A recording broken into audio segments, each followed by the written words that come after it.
The year was 1913. Woodrow Wilson was president, and powerful banking interests, who had been trying for years, finally achieved their long-term goal of a silent coup d'etat by taking control of the American government. The first thing they did to accomplish their takeover was convince Secretary of State Philander Knox to lie to the American people and tell them that the 16th Amendment, the Income Tax Amendment, had been legally ratified by the states when it was not. The bankers knew that this tax would ultimately end up in their pockets. Because of this fraud, the American people were led to believe there was now a tax on their labor. Congress and the President are completely aware of this fraud, and it was even cited in a recent court case.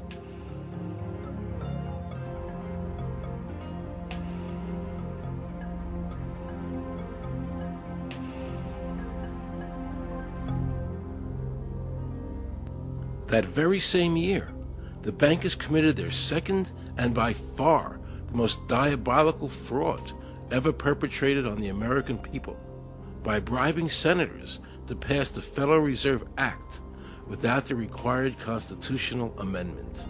All in favor, say aye. They did this during Christmas vacation, when many senators were home celebrating their holidays with their families.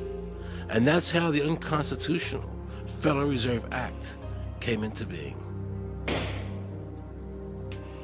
They were very clever, and they understood that whoever issued the money for America would control the government. The bankers won, and the American people lost, because most politicians will sell their soul for $1.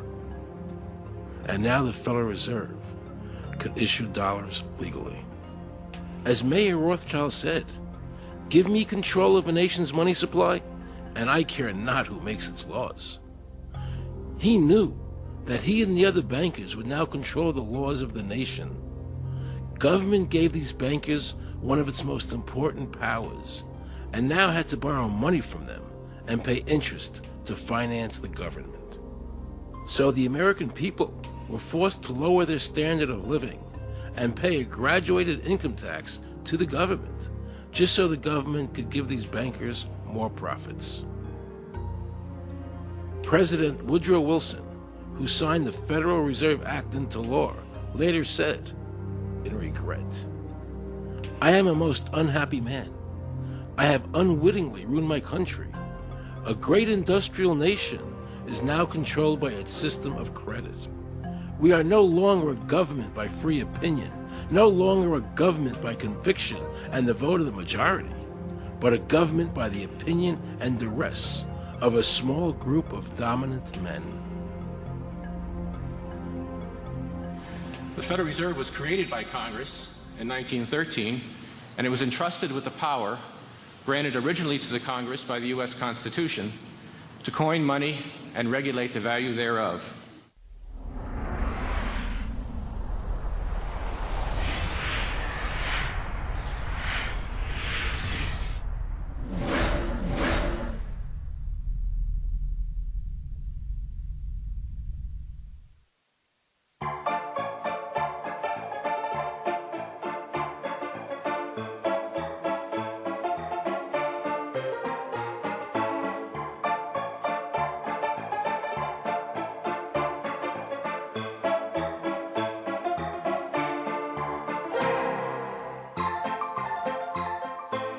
What's your name? Jan Crafting? Hi, Jan. I'm Aaron Russo. I produced the movie Is this a joke? Am I gonna No, make no, it it's not a look joke. foolish? Okay, good.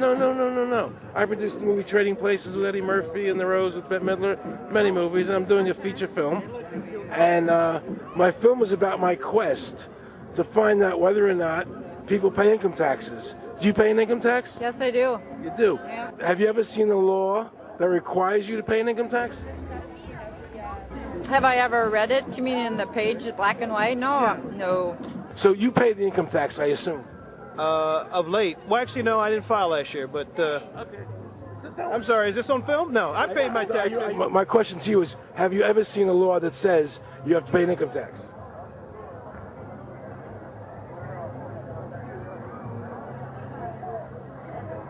law is that guy that wears that badge and a gun. That's the one that puts you in jail. That's the law. Actually, I can't stand the IRS. Okay.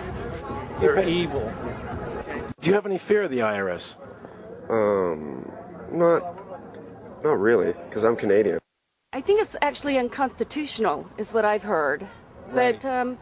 But to avoid any hassle, I pay it. If there was no law and I wasn't afraid of them coming and taking me to jail, absolutely, I wouldn't pay taxes. Okay, then no, I wouldn't pay income taxes. It's a no-brainer. You wouldn't pay it. I wouldn't pay it. Why would anybody? Because that's what they tell us we must do, else we're bad Americans. Would you pay it? No. Would you pay it? No. Why would you pay taxes if you don't have to? What if I told you that all your money that the income tax that's paid into the income tax just goes to pay the interest on the national debt? That's incredible. That's truly incredible. I thought it was for infrastructure and all the other stuff. The income tax is not legal because it would be a direct tax and it is not apportioned as the Constitution demands. If it's against the Constitution, then why are we doing it?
I really expected that, of course, there's a law that you can point to in the law book, the code, that requires you to file a tax return. Of course there is. Maybe I don't know what it is right then as he was speaking to me, but sure. So naively, I agreed to go off and research it and get back to him. 3.5 months later, I was at that point where I couldn't find the statute that clearly made a person liable, at least not me and most people I know. And I had no choice in my mind except to resign. I had to leave the IRS because I presented evidence that I had accumulated indicating that the agency was violating the law and violating people's rights. And I asked the agency for a response to my sincere concerns. And the answer I got was that they would not respond to my concerns and that they would provide me with the paperwork necessary to tender my resignation. But We the People Foundation for Constitutional Education put a full-page ad in the USA Today on July 7, 2000. And within the body of that ad was a $50,000 challenge for anyone that could show the law.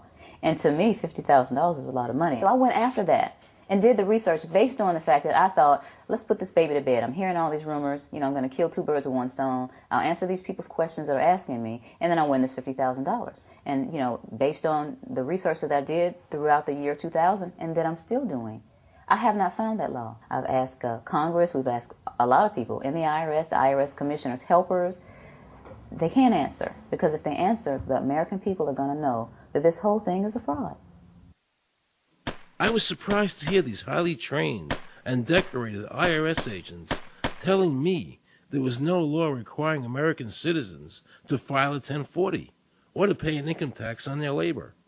I haven't filed an federal income tax return since I left. I have not filed a tax return since 1999. Approximately 67 million people don't file an income tax return. I made a decision to go to Washington so I could attend the We the People Foundation press conference. They were going to serve a class action lawsuit on the IRS, signed by over 3,000 people, because the IRS has refused to show the law that makes Americans liable to file a 1040 or to pay an income tax on their labor. I was very curious as to why the IRS refused to show the law, as it seemed such a simple thing to do. Yet I was skeptical about the Foundation's claims. There had to be a law, right?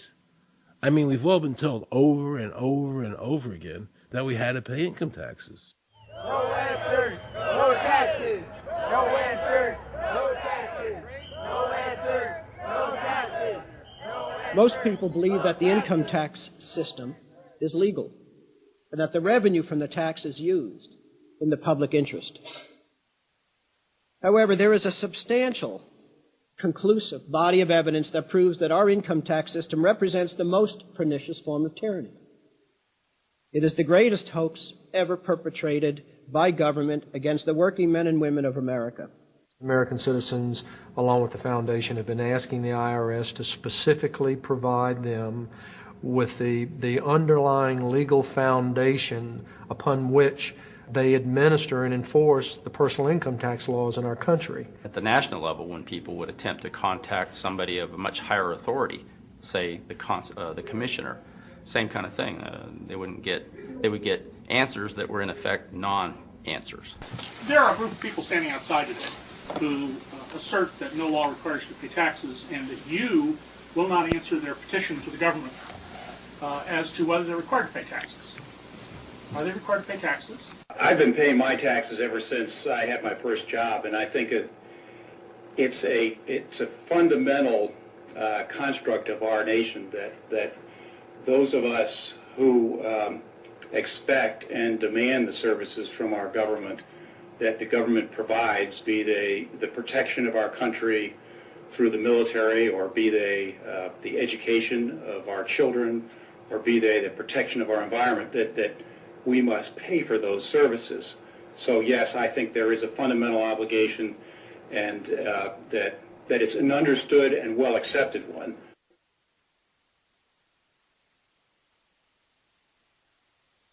Joe Bannister and I had a meeting in the White House with President Clinton's economic advisor, Jason Furman. He accepted the remonstrance for the president.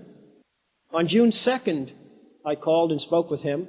His words were, "We have decided that the issue of the legality of the income tax is not a high priority matter for the White House, and we will not be participating in any conference on the subject."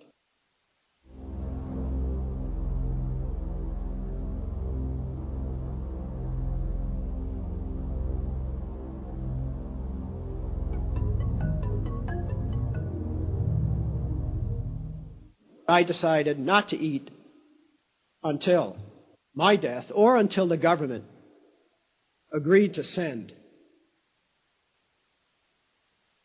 their experts to meet with the experts from the tax honesty movement. And with the help of Congressman Bartlett, a deal was made. I'm very pleased that through these several trying weeks and now months, that we have secured the agreement of the IRS and the Justice Department, because some of the questions are beyond the purview of IRS, that they will both attend a public symposium where these issues can be formally addressed. Last Thanksgiving,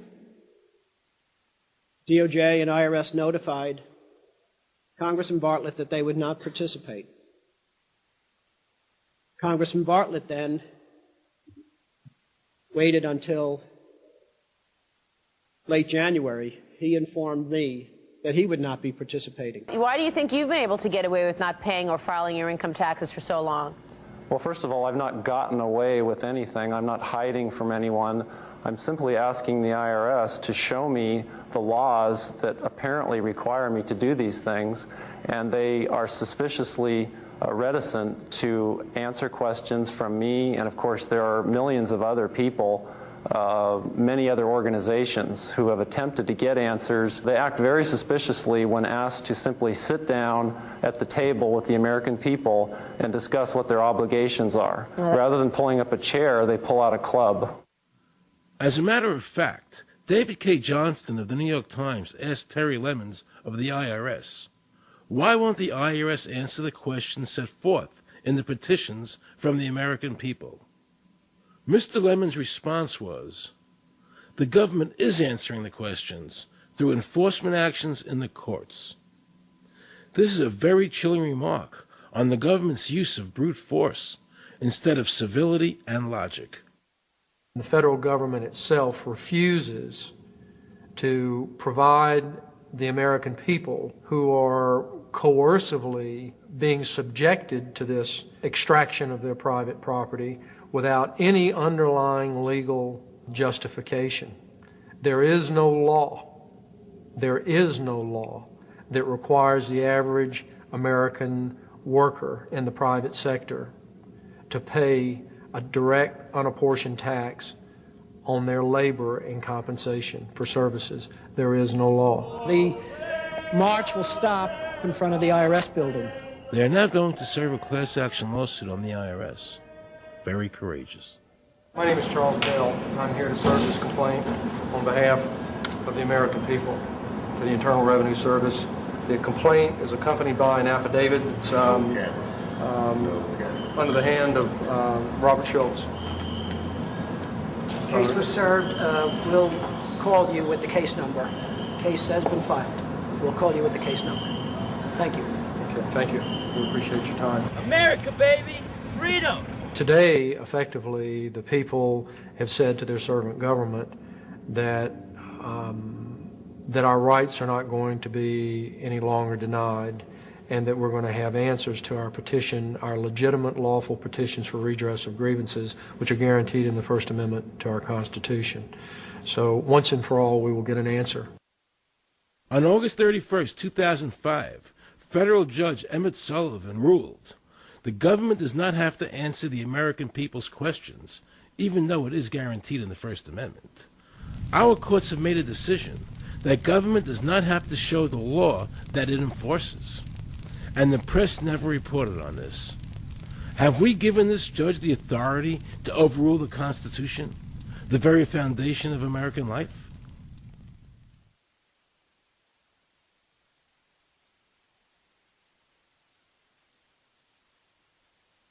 I believe that in both spirit and substance, our tax system has come to be un-American. Death and taxes may be inevitable, but unjust taxes are not.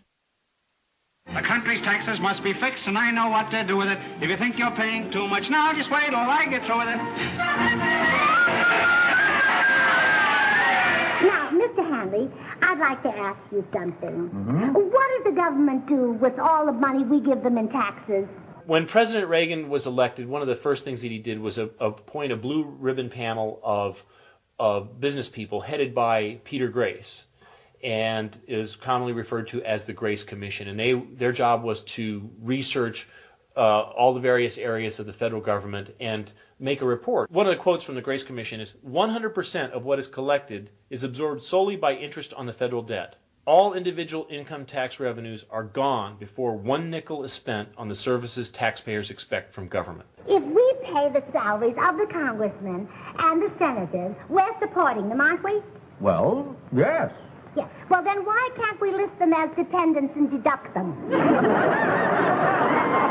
We've been brainwashed. People have been told, that you need this income tax system to fund government, which is absolutely ridiculous. I mean, my question is, well, if that's true, how did we fund government from 1776 to 1913? The main purpose of the income tax is not to raise revenue, but to redistribute wealth and to control society. A lot of people might say, well, gee, if there wasn't an income tax, what would happen to education? They don't understand that education is paid for the most part, out of state and local taxes, your property tax. People might say, well, how are we going to build and maintain our highways? If there's no money coming into the government, we need our highways. There is a tax on every gallon of gasoline that people buy.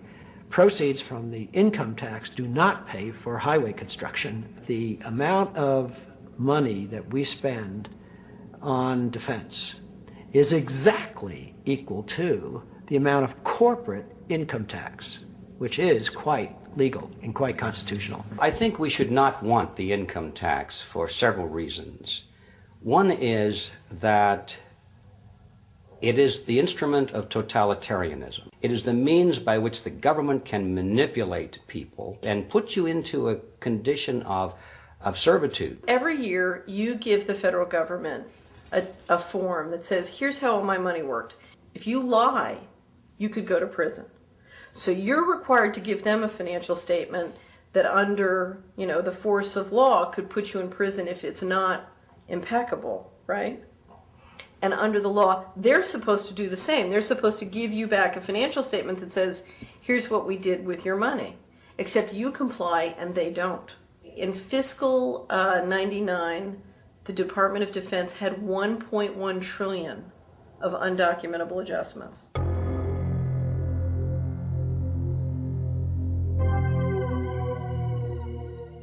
The following year, they had 2.3 trillion of undocumentable adjustments. I decided to call the IRS. I spoke to Anthony Burke in Media Relations. He was very nice to me, and I explained to him that I was an award-winning film producer and that I was doing a documentary on the IRS. He seemed a bit stunned by this, then explained to me that Commissioner Everson nor anybody else would go on film to discuss the income tax. But he did say he would call me back.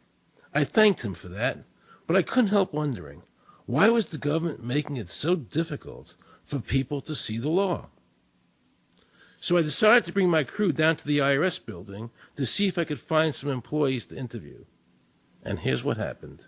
I said you cannot film here, that's it. Who are you to tell me I can't film here? What's the law? Just tell me where the law is that says that. Can you show me the law that says I can't film here? Is America a free country? I told him they couldn't film here, and he's asking 9 million questions. I told him that's the federal government law. Hey, I told him he couldn't film here. He's telling me he's a citizen and all that. So I couldn't film him. I'm saying, where's the law that says I can't film here? And I'm asking another question, sir. Then Homeland Security showed up, because I was such a threat to Washington. You got a driver's license up? Yeah, I do. Put that away for me. After convincing Homeland Security I really wasn't Osama bin Laden, I kept wishing the IRS would allow me to interview somebody. Why wouldn't they show the law? What were they so nervous about? I began to have a frightening thought. What if it was our own government we had to be afraid of? With that disturbing thought in my mind, I went to see a group of tax experts. You can look through the statutes and look for the law that requires you to pay. And when you do that, you can't identify a law that requires the average person in America who earns a wage and works in private business to pay an income tax. The Constitution allows for two kinds of taxes. They're called direct and indirect. The federal government in the Constitution can tax almost anything, as long as it apportions the tax if it's direct.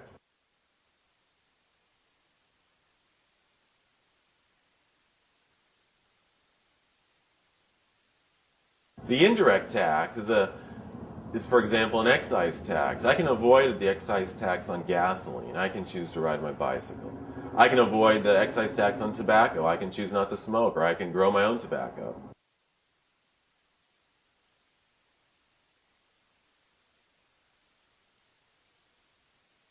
The income tax which is being applied now doesn't meet the criteria of either direct or indirect taxes. The IRS claims that in 1913, the 16th Amendment, the Income Tax Amendment, allowed the government a third form of taxation. What was the Supreme Court's ruling on that? The Supreme Court in the case of Stanton versus Baltic Mining. I mean, what could be clearer than this? The provisions of the 16th Amendment conferred no new power of taxation. The Russo case also said that the 16th Amendment did not impose any new taxes and did not change any of the taxing restrictions of the Constitution. There were also several other major Supreme Court cases in that same period from 1916 up until about 1923. Stratton Independence versus Hobart, Southern Pacific versus Lowe, Bowers versus Curbo Empire, Burnett versus Harmel, Doyle versus Mitchell. It's actually very simple. Congress tried to enact an income tax in 1894. The Supreme Court said that's unconstitutional. When the Supreme Court says something is unconstitutional, it's unconstitutional. They tried again in 1913, and the Supreme Court said the 16th Amendment conferred no new power of taxation. So, if they didn't have it then, and they didn't get it, they don't have it. There is no constitutional basis for a tax on the wages of Americans living and working in the 50 states of the Union. Period. End of argument. I have a letter here from Daniel Inouye's office of the United States Senate that says, based on the research performed by the Congressional Research Service, there is no provisions which specifically and unequivocally require an individual to pay an income tax. Period. End of story. There is no law, and to date, nobody has been able to show that there is a law for the average American citizen working day in and day out to pay an income tax. The definition of income in the Constitution was given in the Eisner versus Macomber case, and it turns on gains or profits that are made from some activity. Doyle versus Mitchell, 247 U.S. 179, 1918. Here's what he said. The idea of gain or increase arising from corporate activities. In other words, it doesn't mean wages, it doesn't mean dividends, it doesn't mean alimony. It means a gain or a profit arising from corporate activity. These liens that are recorded against people by the government for tax liens are nothing more than allegations. They are non-substantive. They have never been determined by a neutral third party, such as a court, to have one shred of validity. If you ever get a notice of an audit or anything else, the first thing you should do is a Freedom of Information Act request for records that they're using to substantiate or justify the audit. There is nothing in the Internal Revenue Code that creates any such thing as an income tax evasion or crime. There's nothing in the code that allows IRS agents to seize property. The government is involved in judicial blackmail. The government knows that if it legally seizes somebody's property, that person doesn't have the funds and he can't even get a lawyer who can help him. I conducted investigations in the Title 18, the Criminal Code, the U.S. Criminal Code. And in there, the statutes and the regulations are very specific as to what's violating the statute. In the Internal Revenue Code, Title 26, there's nothing specific in there. I mean, even the FBI feared the IRS. You have to understand that an agency which will unlawfully impose a tax that doesn't exist is not going to care. If we, the people, don't know what our rights are, they're not going to tell us. If Americans just learned that the IRS was actually knowingly deceiving them, that would be enough for them to rise up and put a stop to it. This small booklet includes the Constitution of the United States, the Bill of Rights, the Declaration of Independence. This is a document that every citizen should read. It's a document which freed an entire nation. This is the Internal Revenue Code, and this document, and the unlawful application of this document by the Internal Revenue Service has enslaved the nation that this document attempted to free. I was very impressed with the people in the tax honesty movement. They weren't kooks. They were highly intelligent, well-researched, and very genuine. I was wondering why I never heard about all these Supreme Court decisions in the media. So I really wanted the IRS's point of view, because to get the true story, it was imperative I hear both sides. I kept wishing Anthony Burke would call me back. He seemed like an honest man. I then proceeded to call my message machine. Hi, this message is for Aaron Russo. This is Anthony Burke at the Internal Revenue Service. Let me suggest some people that you might want to think about talking to. One would be Don Alexander, who's a former commissioner who's here in town in Washington. Another would be Sheldon Cohen, who is both a former commissioner and former chief counsel. All those guys, I think, can answer your question about, where in the tax law it says that you have to pay taxes. Wow, good news, I thought. So I called Sheldon Cohen because he used to be the IRS commissioner. He wrote the tax code, and he was also general counsel to the IRS. He is a true expert, and I couldn't find a better person to answer my questions. He graciously agreed to my interview. The reason I'm doing this documentary is because there are many people in America today who believe that there's no law that requires them to pay an income tax or file a 1040. And there are many people going to jail for it, fighting over it. The Internal Revenue Code is authorized by the 16th Amendment. I think it should be clarified. I think government should be transparent to the people. Why doesn't the IRS commissioner sit down with them and just explain it in clear English? Why? I don't think they really care. They don't think. I think they're just playing word games. You don't think they're sincere people? No, I don't think they're sincere people. What does voluntary compliance mean? And why does the IRS code say it's voluntary to comply, not mandatory? That's a word euphemism we use. We use voluntary compliance when we talk about traffic signals. Most people at 2 o'clock in the morning, do you stop at a red light? Yeah. Is there a cop there? Well, sometimes I don't. Well, I do, and most of us do. Most of us do. Right. But that's voluntary compliance. That was a complete perversion of logic. Traffic laws state that it is mandatory to stop at a red light. The IRS code says it's voluntary to comply. Mandatory and voluntary are the complete opposite of each other. Yet he wants us to believe that they mean the same thing.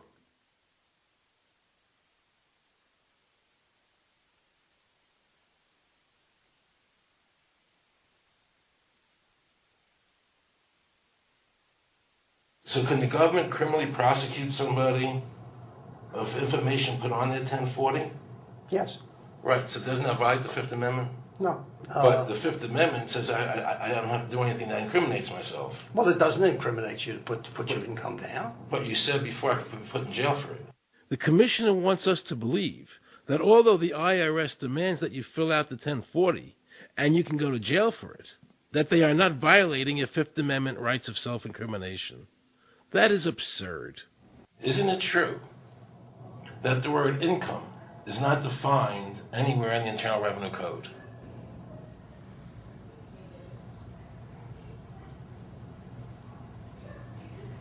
The law says that the government has a right to tax income from any source derived. So, but the word income is not defined in the code. It just says income without a definition of what income is. That's right.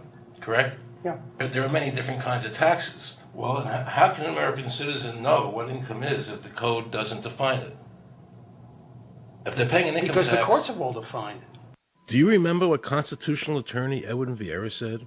The definition of income in the Constitution was given in the Eisner versus Macomber case, and it turns on gains or profits that are made from some activity. So the Supreme Court has ruled income is not wages, it's not labor, it's gain from corporate activity. I believe that a man's labor is his private property. That's your view, but it's not the law. The Supreme Court's even said your labor is your private property. When I go to work for somebody, it's a trade. It's an even exchange. I do some work, you give me some money.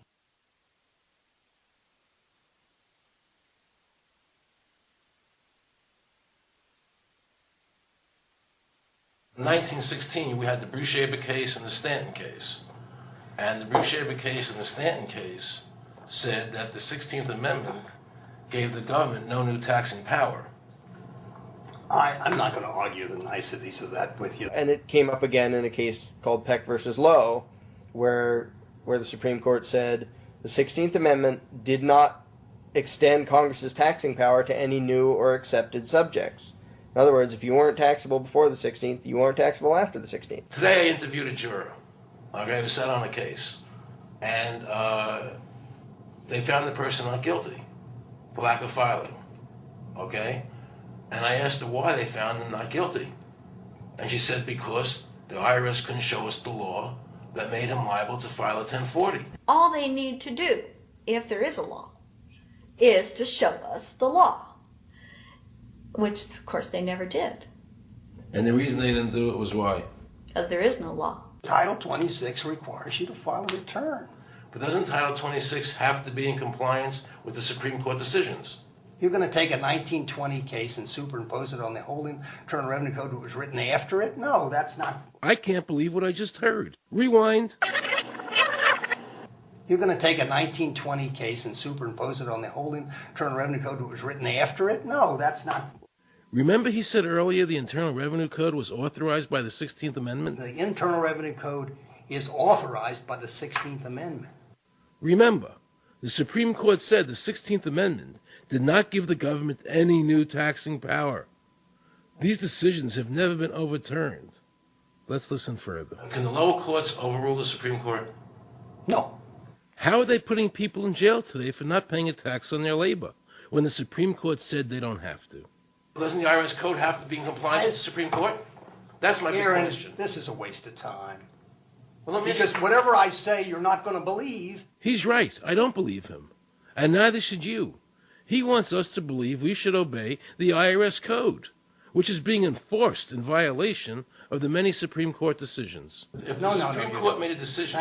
Thank you, Aaron. I think we're finished. I'm sorry, Mr. Cohen, you're doing that. Well, I'm sorry that you constantly re-argue the point. You're liable because the law says that you're liable, and the courts say the law says you're liable, and that's why you're liable.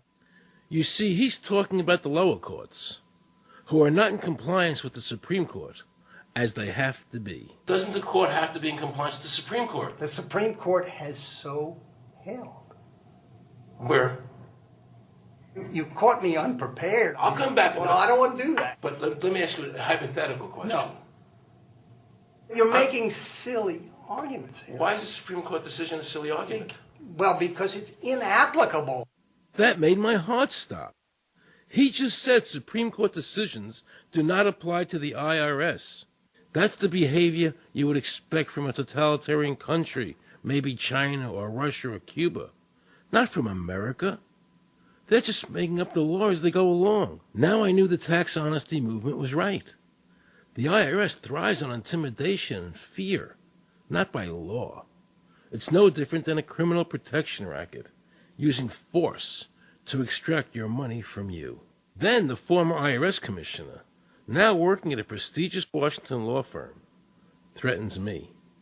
Watch. Aaron, you understand Yiddish. Cornish helfen. For those of you who don't understand Yiddish, that means nothing will help you. Now it all became clear. I understood why the IRS wouldn't go on camera and talk about where the law was. I understood why all the senators I called refused to be interviewed. There is no law. And now you know what our political leaders and the courts have known for decades and have tried to cover up. The United States Constitution strictly forbids a direct, unapportioned tax on the wages and salaries of American citizens.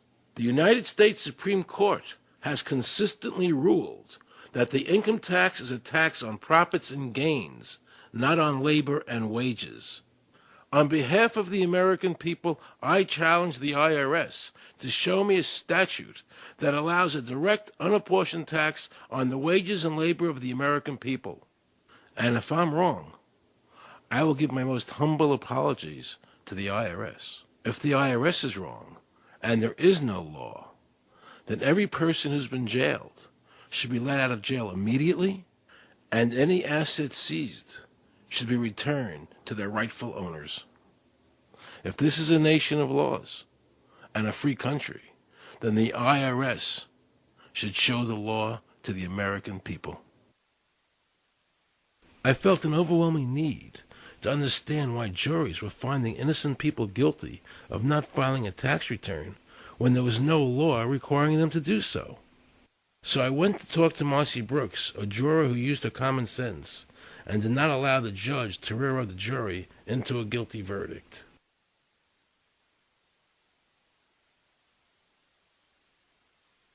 He was being tried for 4 counts of not filing his income tax. Okay. And our question was, well, what is to decide? Either he did or he didn't. It never occurred to us that he might actually be innocent while at the same time not filing. In the federal government, it is not a felony not to file taxes. Finally, they said, okay, if we're going to get this guy, we're going to have to put it in the state. They called up the IRS agent, Agent Craner. Craner? Yeah. Robert Craner? Mm-hmm. This is Ken Doherty. He's also an investigator with the Illinois Department of Revenue. This is a request for a copy of the delegation of authority order. Right. And I talked to my boss about that, and he said that my badge is that. Badge is the authority. I thought it had to be in writing. The last question that the defense asked him was, did you write any of this down? And Agent Craner looked right at him and right at us, and he said, "I never wrote anything down." And yet when we saw the video, there he was, writing notes, you know.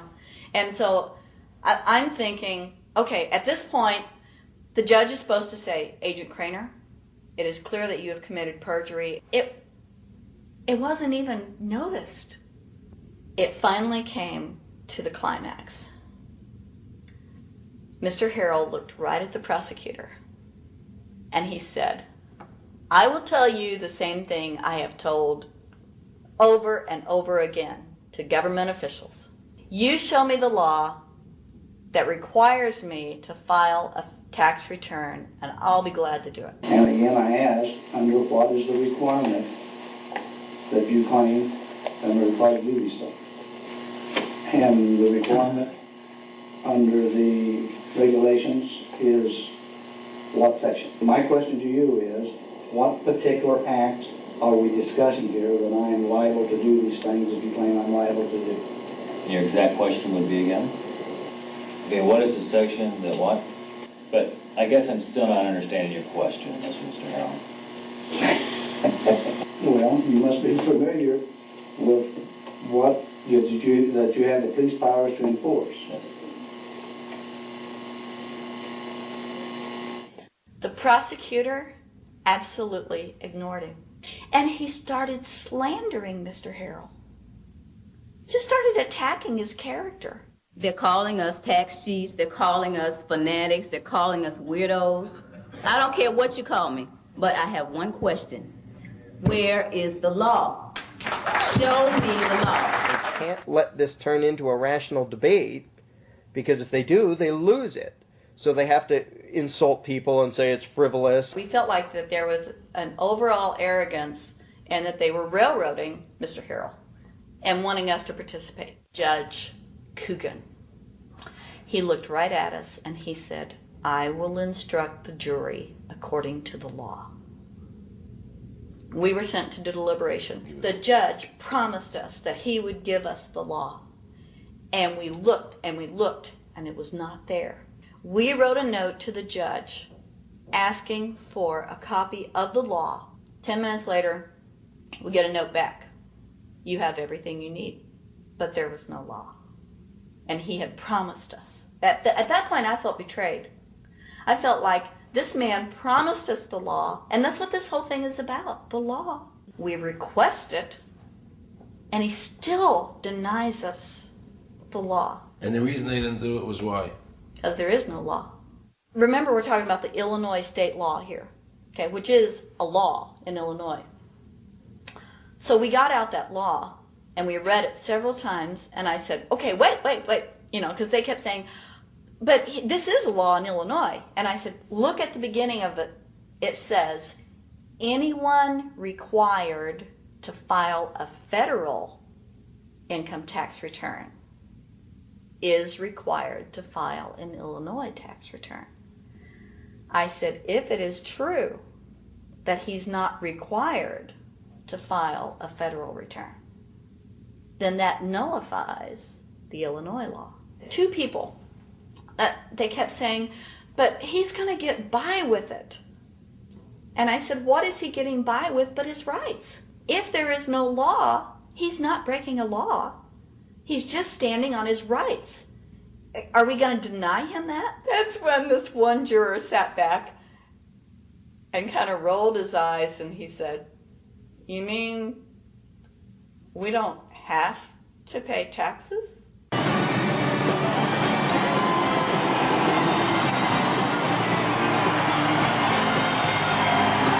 All of a sudden we realized that this trial was much bigger. And the ramifications of this trial were going to be so broad if it actually got out.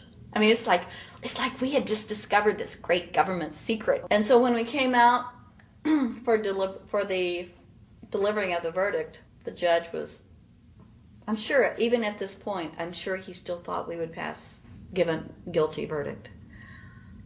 And the reason I say that is because of the look on his face when the first not guilty was read. His face just turned white. I mean, it's like, I don't believe this. The second time, you could hear people out in the audience, just in the courtroom, just going, wow, and the judge is just getting red in the face. I mean, he was just livid. And the judge got up and left. I sat there and I thought, this truly is a victory for the people. And I have never felt more patriotic. And I knew that we had done the right thing. I looked at that man, Mr. Harrell, and I thought, the system might not work all the time, but this time, for that man, it did. In November 2004, the government arrested former IRS criminal investigator Joe Bannister. They charged him with fraud for telling the American people the truth about the income tax laws. The jury obviously agreed with Joe. Well, it just showed Mr. Bannister to be honest and straightforward and working within the law. Vernice Kuglin, a Federal Express pilot, claimed there was no law requiring Americans to file an income tax. She also won in court.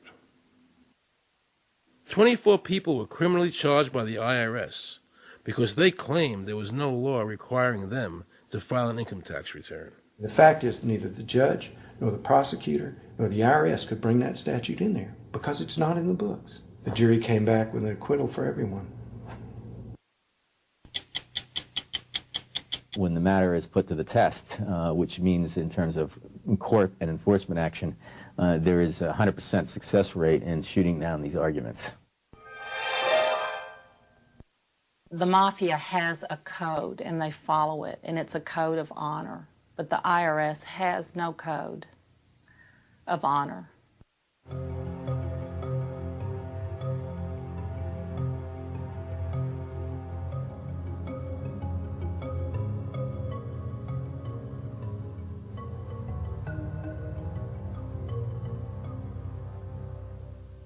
Meet Judge Dawson, a federal judge presiding over the Irwin Schiff tax case, who denied Irwin the ability to prove to a jury that there was no law requiring Americans to file an income tax return. He denied Irwin the right to prove to a jury there was no law by stating, "I will not allow the law in my courtroom." But the judge made sure the government never had to show the law as written by telling the jury, "You must follow the law as I give it to you." Nobody can know what the law is, because the law is what the judges say the law is. The lower courts today will not allow people, especially in tax cases, to bring in Supreme Court decisions as their evidence.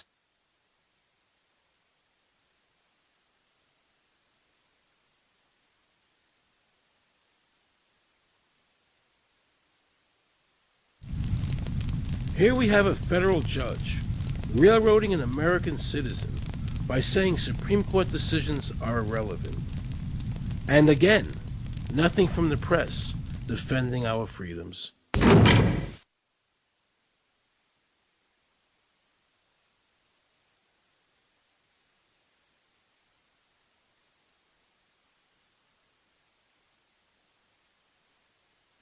So if you ever find yourself as a juror on a tax case, be sure to ask the judge to show you the statute written by Congress that allows the government to tax the wages of the American people. If the judge can't show you the law, then how can you possibly, in good conscience, convict someone and destroy their life?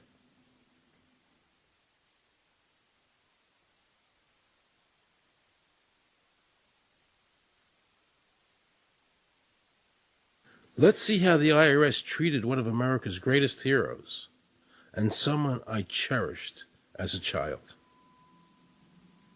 Joe Louis was an American icon. Victorious in his first 27 fights, the Brown Bomber quickly rose to heavyweight champion of the world. His 1938 knockout of German Max Schmeling, who represented Hitler's Aryan ideal, earned him the admiration of millions of Americans. Is watching carefully. Louis measures him right to the body, a left hook to the jaw, and Schmeling is down. The count is high. Right after Pearl Harbor was bombed, Joe had a title fight where he donated his fee to Navy War Relief. Well, I'm not working for nothing. I'm working for my country, and I think that's about the greatest piece of work that anybody can do. Well, I certainly agree with you for that, but you're turning over an awful lot of money. Well, we all turn over a whole lot for this country at this time. Joe volunteered for the segregated army and defended his title while in the service, this time donating his normal fee to Army relief. I'm only doing what any red-blood American would do. Since the checks were in Joe's name, the IRS taxed him on their full amount, even though he never saw a penny of it. At the end of the war, Joe was awarded the Legion of Merit. But what most people didn't know was that the IRS was charging him $50,000 a year in interest alone on his debt. When Joe's beloved mother died, leaving him $600, the IRS immediately seized it. They also confiscated all of his children's trust funds. Joe was forced to continue fighting until he was 37 and out of shape, just to pay off his ever-mounting debt to the IRS, which grew to $1 million, $100,000 a year just in interest. At the end of his life, Joe was forced to become a greeter at a Las Vegas hotel just to make ends meet. It was a shameful thing to see a man like him, great fighter, great human being humiliated and destroyed in this manner, because after all, when you owe Internal Revenue money, no matter what you have, they take away from you. And they took a lot away from Joe Louis.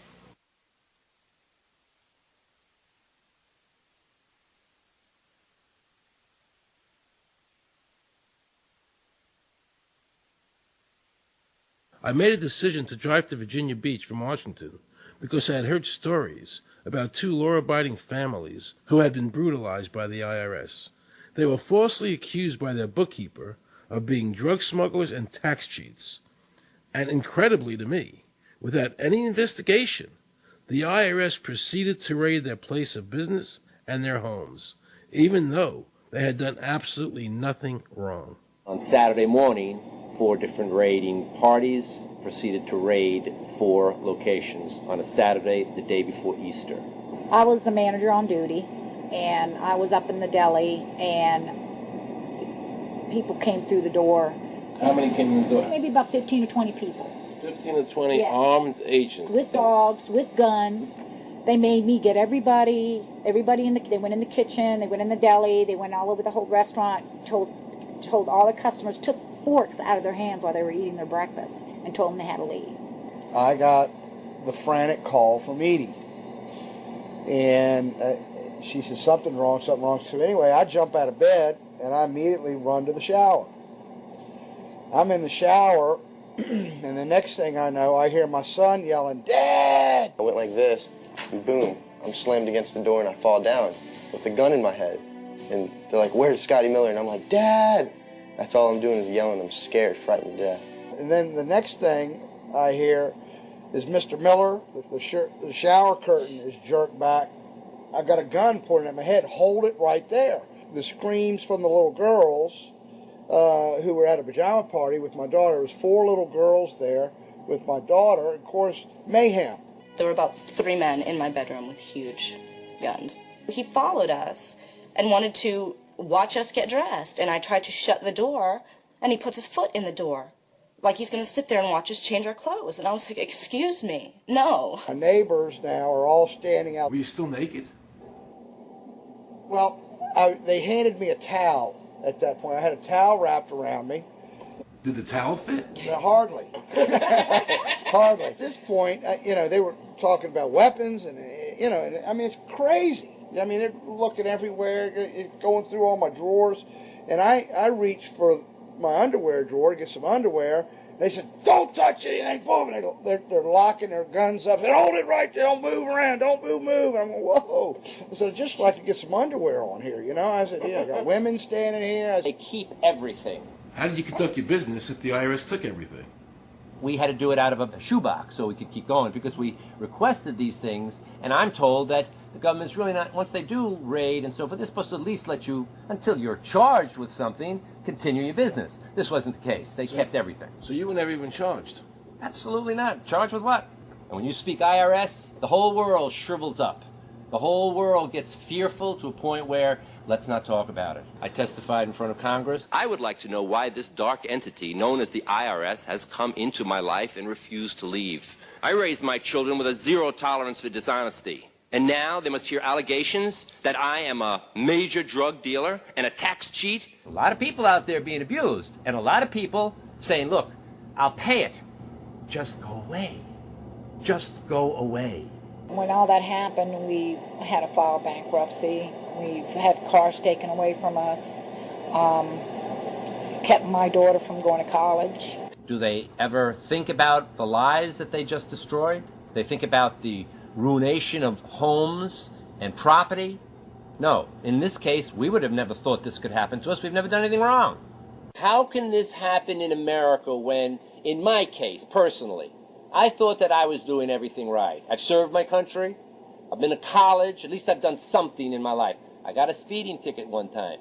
I paid my taxes for 40, 50 years, whatever it was. I've never been audited. What happened here? I had this really uncomfortable feeling in the pit of my stomach as I was thinking to myself, how did America transform itself from being a truly free country with a servant government where our individual rights were protected by our Constitution to being a country that talked about being free but really wasn't? The change started when the Federal Reserve came into existence and America adopted one of the major planks of the Communist Manifesto by bringing to America this central bank. The very same people that backed the Federal Reserve System also backed the graduated income tax, a second plank from the Communist Manifesto. You know that the Federal Reserve is a private bank and not a government agency? No, I wasn't aware of that. It's a private bank? That would scare me quite a bit. What if you learn that the Federal Reserve makes money off the taxes you pay? How would you feel about that? Angry. Like I'm feeling right now. I would feel cheated by my government. I'd be angry. It's really frustrating that we're paying money for something that isn't benefiting us in any way whatsoever. It kind of sucks. They're pretty much in control of everything. I decided to drive back to Washington to see Dr. Ron Paul. He had been a congressman for over 20 years. I had met him previously in 1998 when I was running for governor of Nevada, and I knew him to be an honest and sincere man, and I thought he'd be very helpful in letting me know what the future holds for the American people. Who owns the Federal Reserve? It's secret, and we can't find out what's happening. But the Congress created it, and it's not authorized in the Constitution. The government borrows money from a private corporation using the name Federal that prints United States on it, and then it pays back to the Fed, which is owned by private banks. We don't know who all those private banks are. The money that the government is paying back to the private bankers is the money that comes from you and me. Why in the world would the American government borrow money and pay fees on it when it has the authority to make the money itself interest-free? The Federal Reserve is no more federal than Federal Express. I've never seen a full list of ownership for the Fed. I don't think anybody has. The government works for a private bank, and the private bank works for its owners, the true masters. People talk to me about, the issue of Republican versus Democrat, as if they don't get it. And I say, look, here's the way you get it. It's organized crime. All you do is you call the Republicans the Genoveses, and you call the Democrats the Gambinos. The people at the top, they treat it like a crap game, like it's their crap game, like they're making lots of money. Occasionally somebody at the table shoots each other, but the moment anything threatens their crap game, they all unite to protect it. They're both controlled by the same financial, economic, and corporate interests. Once the banks get into the picture and they form a partnership with the government gives them the legal power now to create bank-issued money backed by the coercive power of government to require everybody to accept that bank money. In the course of the last century, they have converted this nation from a nation of independent freeholders to a nation of employees. And they're just one step away from being serfs. Most people spend the great bulk of their money for taxes, interest, and inflation. And all of that money goes to these two groups that comprise the cartel and their partner, the federal government. It's not a coincidence. So if Congress used its legal authority to shut down the Federal Reserve System, the American people would be much better off. Government should create, issue, and circulate all the currency. Creating and issuing money is the supreme prerogative of government and its greatest creative opportunity. Adopting these principles will save the taxpayers immense sums of interest, and money will cease to be the master and become the servant of humanity. Abraham Lincoln. Young people today are conditioned practically from the cradle on up to think that credit is a wonderful thing. You don't want to damage your credit. You want to do what you can so that you can go to the bank and get a good loan. There are no people who own their own property, who own their own houses, who own their own business, who finance their own business. They're only debtors. The average young person today has no concept that he's being drawn into a web, a trap, like he's in the feudalist system, only he's going to like it. He's going to think, this is wonderful. I got my new red Corvette, and I'm in debt for the rest of my life, but I'm looking good. A decision was made. Let's get all the debt up, let's move the jobs abroad, and instead of re-engineering your skills, we're going to dumb down America, and so the middle class will disappear. Really what most of the people in this country have become is food for the debt machine. When a person borrows money, it puts a noose around their neck and makes them servant to the lender, which is exactly what the Federal Reserve System is designed to do. And now our Congress, so dominated by the banks, is helping them to entrap people even further by passing new bankruptcy laws, making it more difficult for the people to declare bankruptcy and get a fresh start, while at the same time allowing the banks to charge very high rates of interest. This is the way the Democrats and Republicans, working with the banks, legally enslave the nation. Credit card industry is a huge political contributor. And unfortunately, a certain number of... It just seems so, like I say, just bald. This idea that credit card industry gives a lot of money to the government, so they will protect them even to the just abject disinterest of their own constituents. That happens kind of a lot. The board of directors of the Federal Reserve System is chosen by the president from a list prepared by the bankers themselves. The process of finding a Greenspan replacement is ongoing and is being managed by a small group of people responsible for coming up with a list of nominees. It's important that whomever I pick is viewed as an independent person from politics. If the American people ever allow the banks to control the issuance of their currency, the banks and corporations that will grow up around them will deprive the people of all property until their children wake up homeless on the continent their fathers conquered. Thomas Jefferson.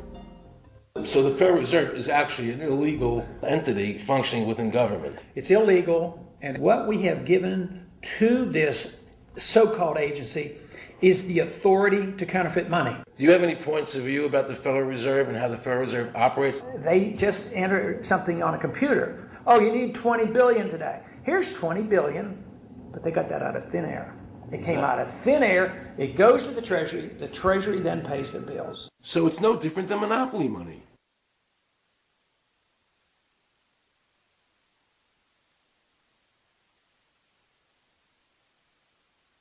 The cost of living is so high today because the Federal Reserve and the federal government have destroyed the purchasing power of the dollar. The dollar today is actually worth about 4 cents, despite the fact that the government, the Federal Reserve, and the media keep telling us that they're protecting the value of the dollar. This is a lie. All countries who have ever attempted to create money on thin air, the currency is eventually destroyed. Why did we give a monopoly of creating money out of thin air to a private corporation? The result is exactly the same as if someone were picking your pocket every year, because that's exactly what they're doing. Originally, paper was a receipt which is used as evidence that the money exists. Over the years, of course, the government has disconnected the paper from the actual tangible substance, which is money. So now we have a piece of paper which is evidence of nothing. In the past, people were able to take their receipts, the paper, to the bank and get the real money, the gold, in exchange for the receipt. This limited the amount of money that could be printed, thereby protecting the purchasing power of your savings. You don't have to worry. That's good, because I work 3 jobs and I feel like I contribute. You work 3 jobs? 3 jobs, yes. Uniquely American, isn't it? I mean, that is fantastic. In the absence of the gold standard, there is no way to protect savings from confiscation through inflation. There is no safe store of value. Gold stands as a protector of property rights. Alan Greenspan, before he went to work for the Federal Reserve System. Now Alan Greenspan and the other central bankers want you to believe that the receipt, the paper, is the real money. This is nothing more than sleight of hand. It's a magician's trick. Because for them to maintain control over the government and the people, they have to convince you that this paper is really money, because that is the essence of their power and our powerlessness to maintain control over our own government.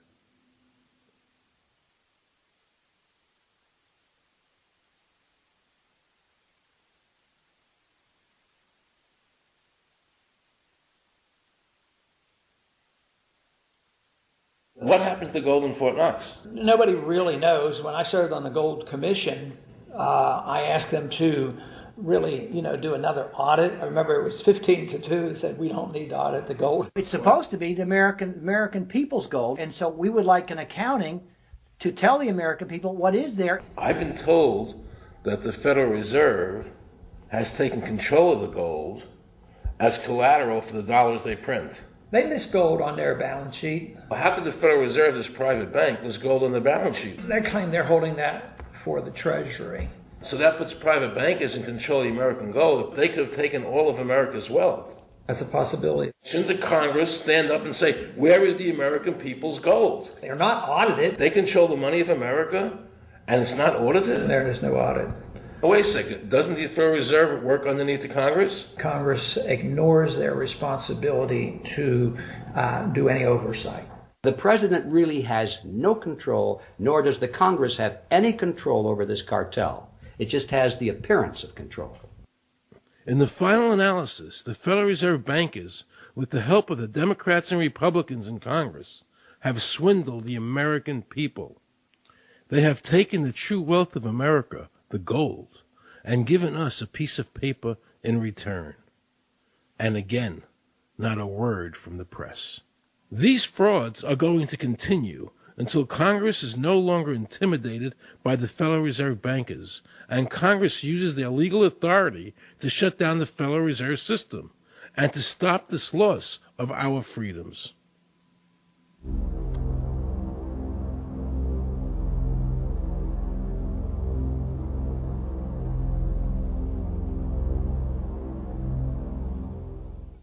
Is there a law that requires people to file a 1040? Not explicitly, but it's certainly implied. Well, implied by force. Yeah. But is there a law? I can't cite a law, no. I cannot. But, if they think it's the law and they have all the guns, it's an authoritarian approach. Well, yeah, but that's authoritarianism. Yeah. That's not a country run by law. Do you think America is going deeper and deeper into becoming a police state? And if so, in what ways do you see that as a congressman? Yeah, I think we're moving in that direction because there's not much we can do without permission. The absence of a police state is that people are free, and if you don't commit crimes, you can do what you want. But today, you can't open up a business, you can't develop land, you can hardly do anything. You can't go to the bank, you can't go to the doctor without the government knowing what you're doing. And they talk about medical privacy, that's gone. Financial privacy, that's gone. The right to own property, that's essentially gone. So you have to get permission from the government from almost everything. And if that is the definition of a police state, that you can't do anything unless the government gives you permission, we're well on our way. This is something that people eventually, I hope, will get sick and tired of and say, enough is enough. I sincerely believe the banking institutions having the issuing power of money are more dangerous to liberty than standing armies. Thomas Jefferson.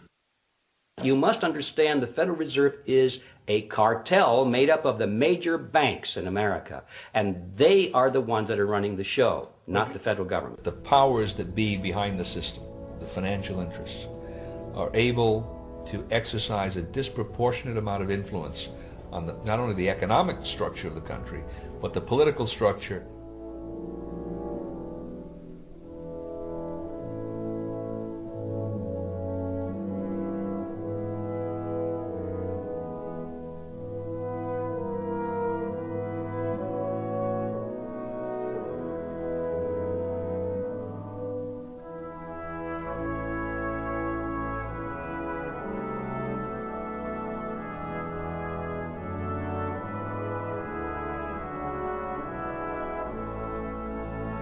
This would be like the ultimate reaching of government into our personal health lives, which would be unbelievable. And not even our government, some, bureaucratic, diffuse, multinational, secretive government.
Assure the American people that, one, I've got the authority to do this. American people expect us to protect them and protect their civil liberties. I'm going to do that.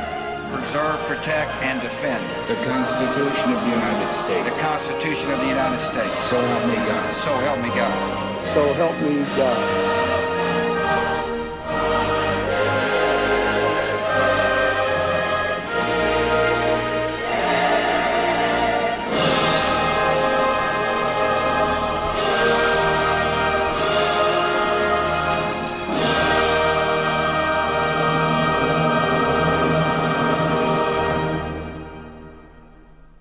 What happens if your own government is using more force and more coercion on its own citizens for the purpose of achieving its political ends? Is that government engaged in terrorism? Now let's watch the government add insult to injury to the people of New Orleans. No one will be able to be armed. We will take all weapons. That happened today in this wealthy neighborhood where homeowners had armed themselves to protect their mansions. Residents were handcuffed on the ground. In the end, police took their weapons but let them stay in their homes. Wasn't that kind and generous of the government to allow people to stay in their own homes? How thoughtful. Of course, they couldn't defend themselves from looters. For many of the police and guard troops, it is an uncomfortable job to do this in an American city. You never expect to do this in your own country. Walking up and down these streets, you don't want to think about the stuff that you're going to have to do. We are losing our right to property. The government is getting more pretexts to seize it, using the power to confiscate it with eminent domain. The asset forfeiture laws have proliferated. It's easier for the prosecutors to come in and make an accusation against you and confiscate your property even though they have no evidence that you've done anything wrong. Guilt or innocence doesn't really matter that much because it's very convenient for the government. Unfortunately, what is being sold to the American people today as Americanism, if you peel off the label, you find so much similarity to what we were fighting against when we were fighting communism and Nazism and fascism. The government's now putting a national ID card together and they want checkpoints. We will be carrying our papers, and they have recommended there'll be checkpoints throughout the country. Isn't that what Nazi Germany did that everybody in America was against? Checkpoints, proof. Papers, please. May I see your papers? May we see your papers? I don't think I have them on me. In that case, we'll have to ask you to come along. Wait, it's possible that, yes. Here they are. These papers expired 3 weeks ago. You'll have to come along. Halt!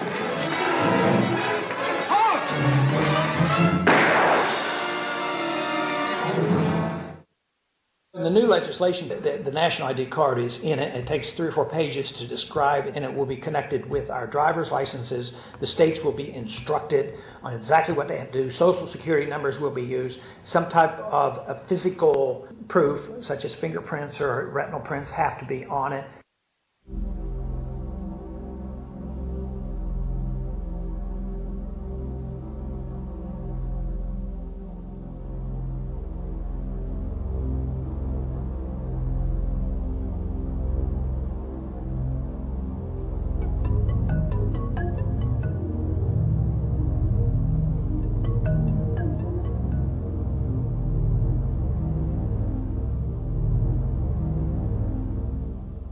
It is time to wake up, America.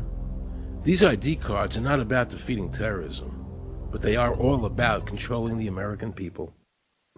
I arranged an interview with Catherine Albrecht, a leading authority on the RFID chip. Her book entitled Spychips is the definitive book on this subject. I wanted to find out just how dangerous these chips are to our liberties. RFID is a technology that uses tiny computer chips the size of a grain of sand or even smaller, hooked up to miniature antennas to transmit information about items at a distance. Back in 1999, Procter & Gamble, Gillette, and MIT got together to find a way to commercialize this technology and make it small enough, make it efficient enough, and make it low cost enough to, essentially, their dream is to put one of these tiny computer chips on every physical item manufactured on planet Earth. The latest technology for identifying people at the point of sale, for identifying people when they make purchases, is actually the implantable chip that you can actually embed directly into human flesh. It's a tiny glass capsule about the size of a grain of rice. It contains an RFID computer chip with a coiled antenna, and it can transmit information also at a distance.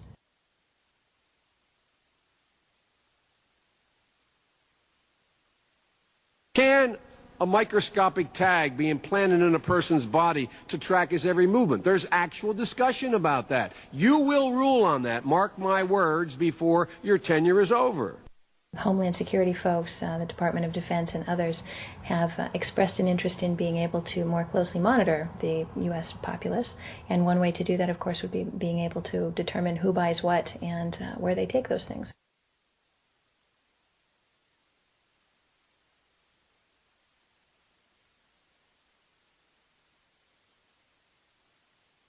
Radio waves can travel through walls, they can travel through wood, they can travel through the things we normally rely on to protect our privacy.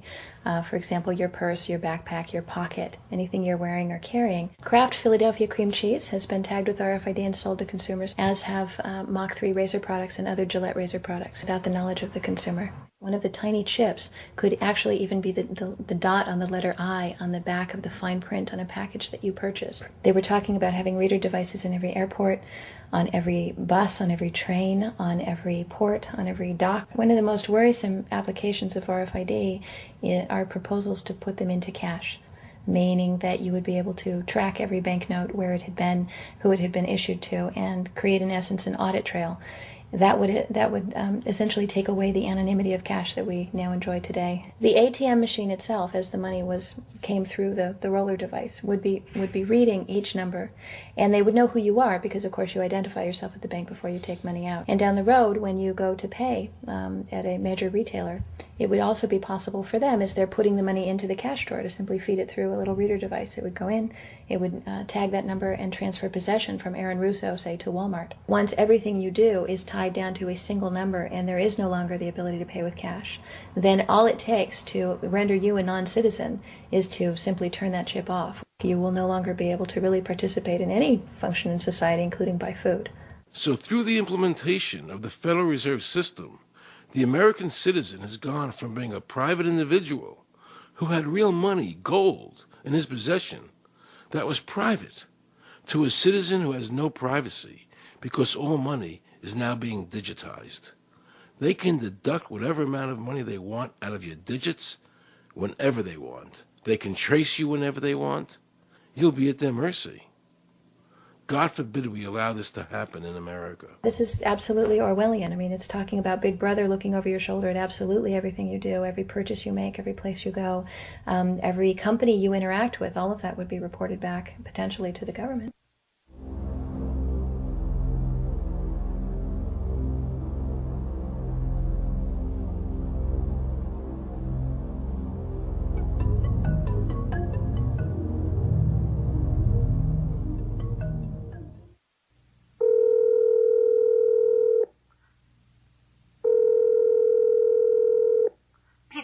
Guaranteed hot in 30 minutes or it's free. This is Mary. May I take your order? Hi, Mary. Yes, I'd like to order. Is this Mr. Kelly? Yes. Thank you for calling again, sir.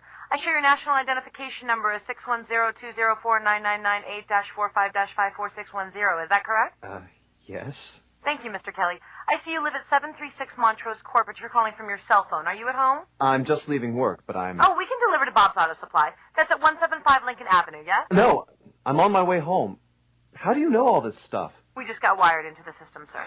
Oh, well, I'd like to order a couple of your double meat special pizzas. Sure thing. There'll be a new $20 charge for those, sir. What do you mean? Sir, the system shows me that your medical records indicate that you have high blood pressure and extremely high cholesterol. Luckily, we have a new agreement with your national health care provider that allows us to sell you double meat pies as long as you agree to waive all future claims of liability. What? Do you agree, sir? You can sign the form when we deliver, but there is a charge for processing. The total is $67 even. $67? Well, that includes the delivery surcharge of $15 to cover the added risk to our driver of traveling through an orange zone. I live in an orange zone? Now you do. Looks like there was another robbery on Montrose yesterday. You could save $48 if you ordered our special Sprout Submarine Combo and picked it up yourself. Comes with tofu sticks. Those are very tasty, sir. Good value, too. But I want double meat. Well, I'm sure you can afford the $67 then. You just bought those tickets to Hawaii. They weren't cheap, eh? Oh, but I see you checked out the budget beach bum at the library last week. Up to you, sir. All right. I'll get the Sprout subs. Good choice, sir. Gotta watch that waist if you're hitting the beach, eh? 42 inches. Wow. Man, I'd say tofu and sprouts is, like, required. That's how much? Just between you and me, there's a $3 off coupon in this month's Total Men's Fitness magazine. Your wife Betty subscribes to that, right? Anyhow, clip that and it's $19.99 even. Whoa, looks like you maxed out on all your credit cards. Bring cash, okay? Have we become so controlled and so ignorant about our rights that big institutions and big government can do whatever they want with us, even without our approval? I knew for certain the Founding Fathers would resist to the death what is happening in America today. And I, for one, will not accept a national ID card. And if nobody accepts a national ID card, and nobody can board a plane without one, then let the airlines go bankrupt. And if you can't open a bank account in a big money center bank, then open an account in a small local bank. And if we can't walk into a federal building, I personally would consider that a blessing. Don't allow these institutions to dictate to us how we conduct our lives. This is America, and we have free choice. We the people have all the power, not the government. Government gets its power from us, not the other way around. Think of all the men and women who died in all our wars, fighting for freedom, not Federal Reserve bankers. Do you think they sacrificed their lives so that Americans can be chipped like a dog? So we could all have a homing device inside us? No. This ID card is the last step before they implant us. And that's precisely the reason Nobody should accept one. And you know what they're going to do? They're going to call on the propaganda machine, the media, and try and sell this as if it were in everybody's best interest. We're working on a product that we have called internally a PLD. PLD stands for Personal Locating Device, which is an implantable GPS for which our company owns a patent. The hybrid of the two of these products, being Digital Angel and Verichip, is what we call PLD. PLD should be in prototype form by the end of this year, by December of 2002, and we are already working with the Food and Drug Administration as well as legislative agencies with these products and ultimately with the PLD.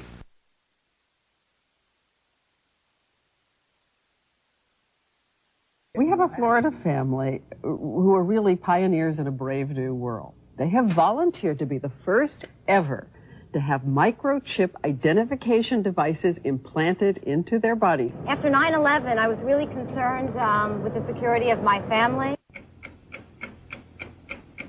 I wouldn't mind having something planted permanently in my arm that would identify me. Talk about identification papers. Watch what happens to a woman in Florida whose license was suspended. Get out of the car or I'm going to tase you. The next street off the Seacrest.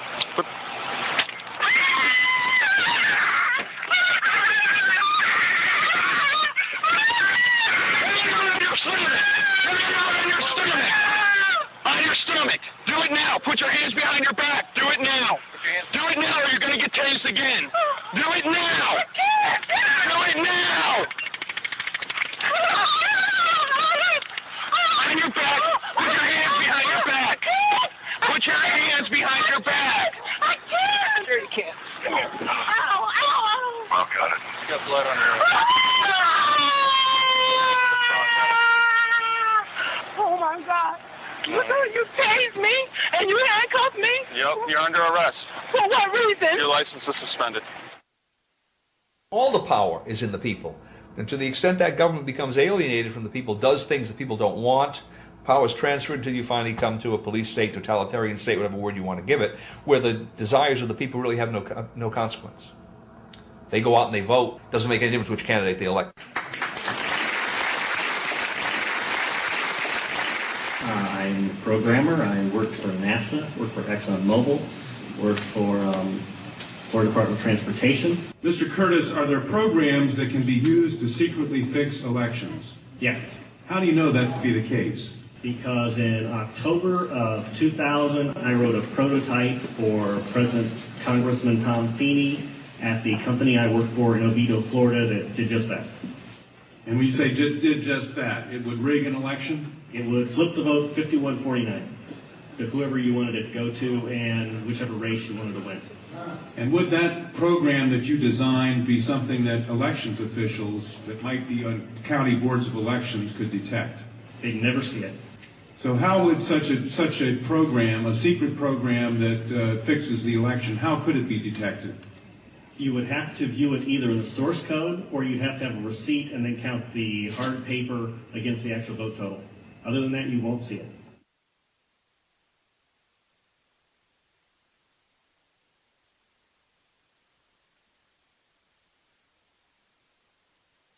Given the availability of such vote rigging software and the testimony that has been given under oath of substantial statistical anomalies and gross differences between exit polling data and the actual tabulated results, do you have an opinion whether or not the Ohio election, presidential election, was hacked?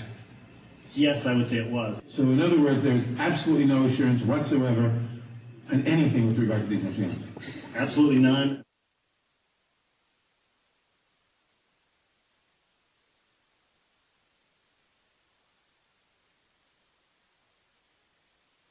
Anybody who trusts electronic voting machines should have their head examined.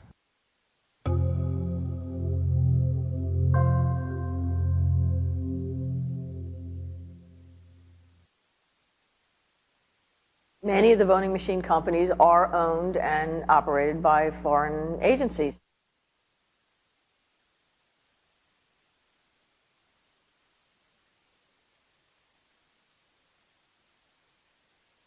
Now we can see a new world coming into view. A world in which there is the very real prospect of a new world order.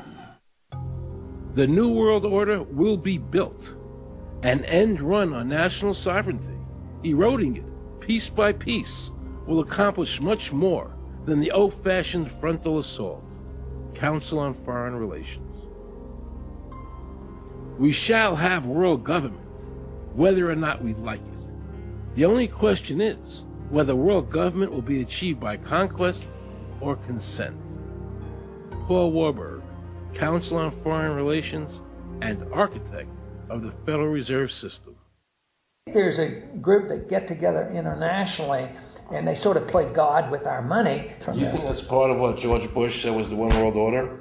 They can't have a new world order only with a world police, military. Right. I think the financial system ultimately is even more important than the guns.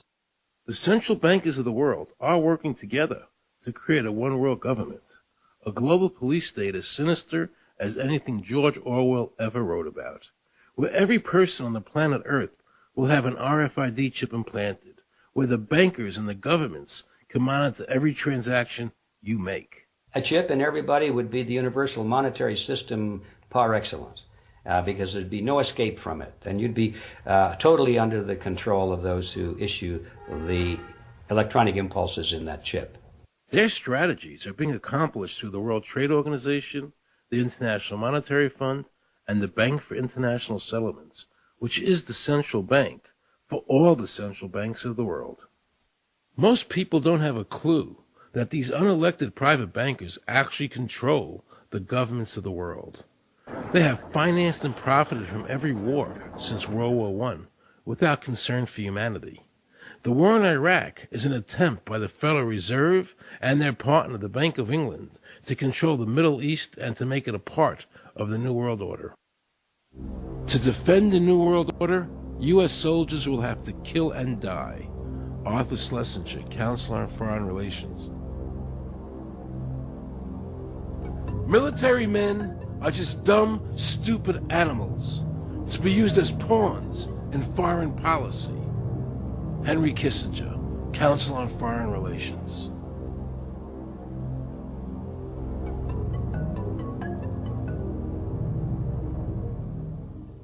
Now let's listen to this quote by Robert Reich, a member of President Clinton's cabinet and one of his most trusted advisors.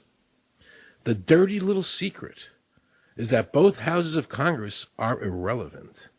America's domestic policy is now being run by Alan Greenspan and the Federal Reserve. America's foreign policy is now being run by the International Monetary Fund. When the president decides to go to war, he no longer needs a declaration of war from Congress. Dr. Carol Quigley, professor from Georgetown University, who was also President Clinton's mentor, said in his book, Tragedy and Hope, the powers of financial capitalism had a far-reaching aim, nothing less than to create a world system of financial control in private hands, able to dominate the political system of each country and the economy of the world as a whole. And then President Clinton's Deputy Secretary of State, Strobe Talbot, said, in the next century, nations as we know it will be obsolete. All states will recognize a single global authority. All these supposed free trade agreements, NAFTA, GATT, CAFTA, are truly nothing more than the governments of the world and the central banks working together to create a one-world government. They are not free trade. These treaties are government-managed trade, and they are destroying the American worker. Through these treaties, the bankers are actually beginning to control the laws of the world. The fact is that this relationship between the bankers, the government, and the huge multinational corporations is the very reason why the government no longer enforces its immigration laws. The bankers want a one-world government without borders, and the American government is obeying them. If the government was so worried about terrorism, why are they leaving the borders open? But at the same time, telling American citizens they need an ID card with an RFID chip.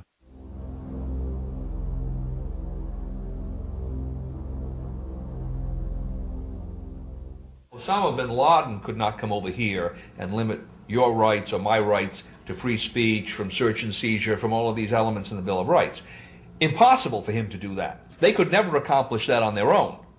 But through our government, they've apparently accomplished that. Look what happened in Europe. The people that voted down the European Constitution wanting each country to stay sovereign. Yet the private central bankers are pushing the governments forward to make this Constitution happen, even though the people voted against it and clearly do not want a world government nor one European government.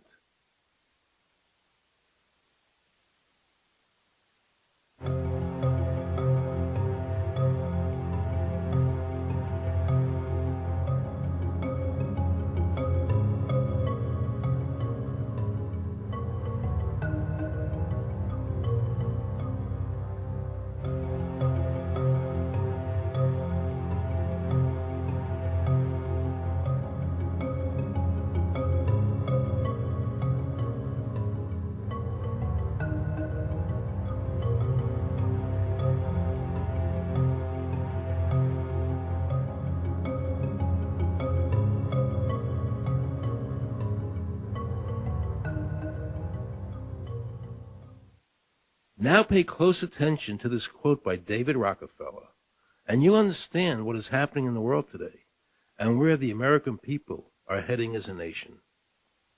We are grateful to the Washington Post, the New York Times, Time Magazine, and other great publications whose directors have attended our meetings and respected their promises of discretion for almost 40 years. It would have been impossible for us to develop our plan for the world if we had been subjected to the lights of publicity during those years. But now, the world is more sophisticated and prepared to march towards a world government. The supranational sovereignty of an intellectual elite and world bankers is surely preferable to the national autodetermination practiced in past centuries. David Rockefeller, a member of the Council on Foreign Relations, actually believes that we would be better off if he and his bank of friends ran the world.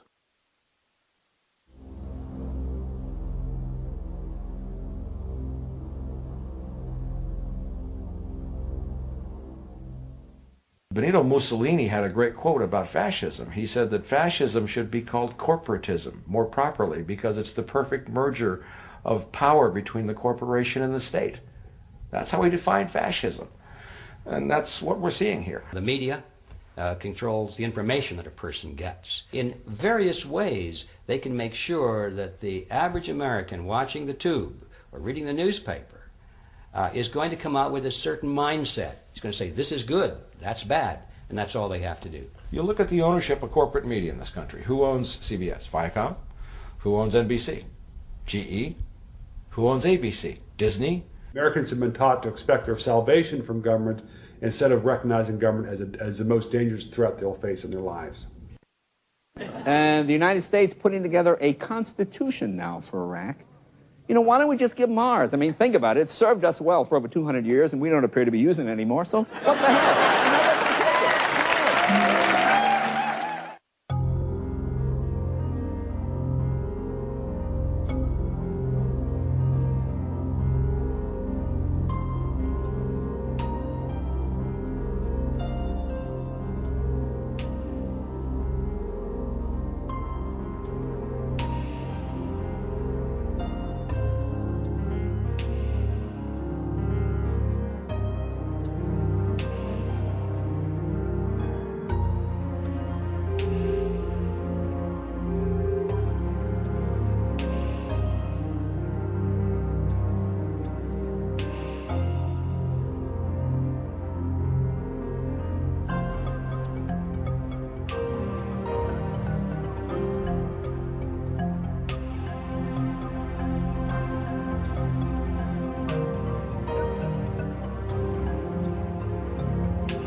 I think that the ultimate choice that's being presented to mankind is that it's time to either evolve or perish. Grow up or die. Become adults. Act like adults. Take some responsibility.